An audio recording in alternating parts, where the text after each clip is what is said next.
سر جان، ختم نبوت کے مقابلے میں کسی کی کوئی حیثیت نہیں ہے۔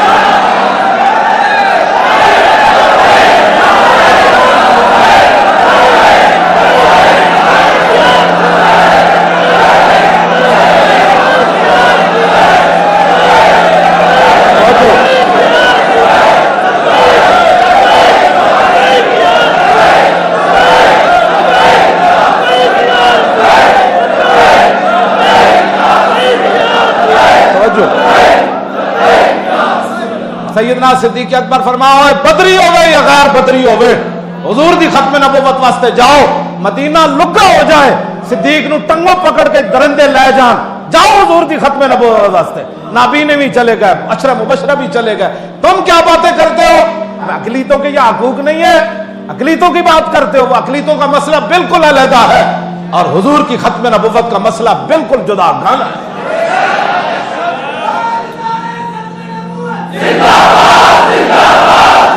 توجہ جی، توجہ توجہ،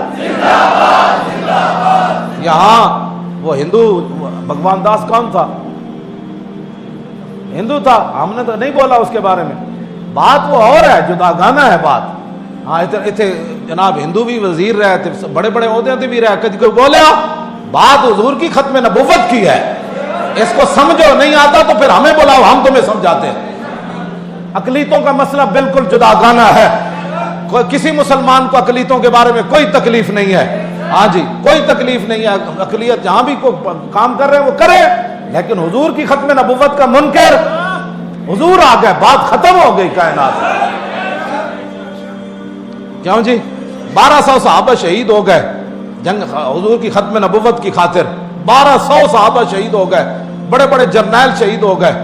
اور 11 بدری صحابہ شہید ہو گئے، اور حضرت عباس جدو واپس آئی نا حضرت ام عمارہ جنگ یمامہ وچوں، تے آپ دے پوترے حضرت عباس نے پوچھا مائی جی اور سنیا جنگ یمامہ وچ بہت صحابہ زخمی ہو گئے، یہ تے شہید ہوئے نا، یہ تو بیان ہی کسی نے کیتا نا، کیوں جی مولوی بھی تقریرہ کر دیا صرف حضرت حلیمہ سعدیہ دے گھر تک جان دین،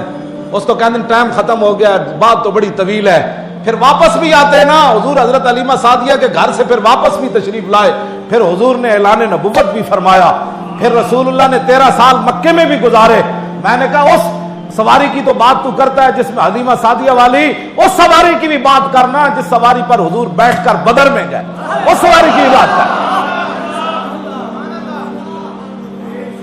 کیوں جی جدہ اٹھنے کی بھی بات کر،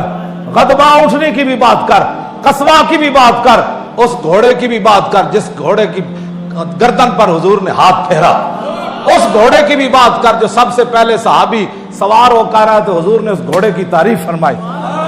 ان گھوڑوں کی بھی بات کرنا جو حضور خود فرماتے تھے دوڑاؤ میرے سامنے یہ گھوڑے، ان گھوڑوں کی بھی بات کرنا تو تاکہ اس لیے کہ آگے تو پھر کفر کو تکلیف ہوگی نا، اس گھوڑے دی بھی گل کرنا جس گھوڑے ہوتے رسول اللہ سوار سن تے سعد بن معاذ دا لگام پکڑے اسی بدر دی طرف گئے، اس خچر دی بھی بات کرنا، غزوہ حنین دے موقع تے جدو سارے صحابہ دا رخ پیچھے ہویا تے رسول اللہ تنے تنہا سفید خچر ہوتے جا رہے سن تے حضور خود نعرہ لگا رہے سن انا النبی لا کذب انا ابن عبد المطلب، فرماؤ اوے سارے آوازن والے ہو، سارا کفر تم میری تلاش میں ہو نا، میں وہ محمد عربی ہوں، آؤ اس خچر کی بھی بات کرنا، کیوں جی اس خچر کی بھی بات کرنا حضور جس پر سوار تھے،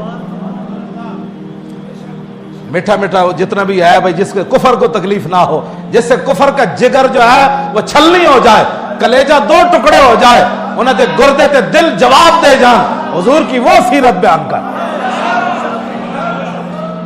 آسان ہو تو کلیمی ہے کار بے بنیاد، رشی کے فاقوں سے ٹوٹا نہ برہمن کا تلسم۔ اقبال کہندا ہے انہیں گلاں جادوگری نال کوئی تھوڑا ہوندا، اپنے آپ نو بدلو، چلے ہو کس طرف جا رہے ہو، آن والیاں نسلاں کیویں تواڈیاں کرن گیاں، انہاں نسلاں نو اگر بچانا ہے، آن والیاں نسلاں نو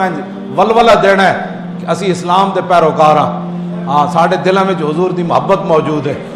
ہاں ساری کائنات ادھر دی ادھر ہو جائے، ساری دنیا ہوا وچ اڑ جائے، ساری دنیا سونے دے محل بنا لوے تے ساڈی اکھ متاثر نہیں ہوئے گی، کیوں جی ساڈی اکھ متاثر نہیں ہوئے گی، اس واسطے کہ ہمارے دلوں میں حضور کی محبت موجود ہے۔ ہاں اگر اللہ نے کچھ دیا ہے نا تو دین کے بارے میں 1000 بار سوچا کرو، دین کے معاملہ میں کروڑ بار پہلے سوچا کر. ہاں حضور کی امت سب کچھ برداشت کر سکتی ہے، لیکن اپنے نبی کی عزت آبرو اور ختم نبوت کے بارے میں بال کا بھی کروڑواں حصہ کوئی کوتاہی برداشت نہیں کرتے.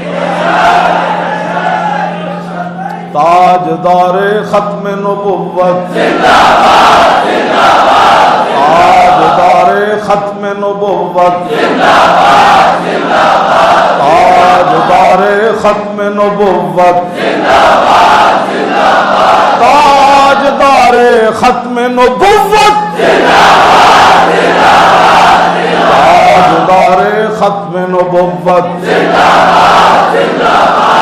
پاکستان کا مطلب کیا؟ لا الہ الا اللہ. دستور ریاست کیا ہوگا؟